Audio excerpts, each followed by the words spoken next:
પોતાના પરિયા તણા નેવળ પગમાં ન હોય એ કુણ હીણાને કોઈ કામ ઠબકો કલ્યાણ મળશે.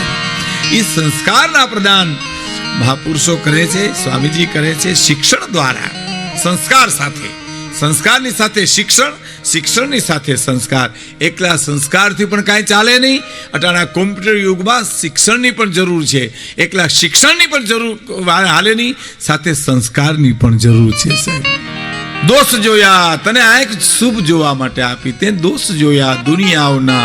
તે તો એવું કીધું. હું ઘણીવાર એવું હું કહું છું હસવા ખાતર કે માણસની ઘણાની દ્રષ્ટિ જેવી હોય, અવગુણ જ ગોત્યા કરે, એમ ગુણ મળે જ નહીં એમ. હા, તમે જુઓ, જળ ચેતન ગુણ દોષમય વિશ્વ કીન કીર્તા. દુનિયા ગુણ અને અવગુણની મિશ્ર બનાવી છે. મહાપુરુષો એમ કે છે. એમાંથી કરવું શું? તો કે ગુણને ગ્રહણ કરી લ્યો, અવગુણને છોડી દો. આપણી પાસે ક્યાં ઓછા છે તેની પાસે લેવા જવાય? આપણી પાસે થોડા છે.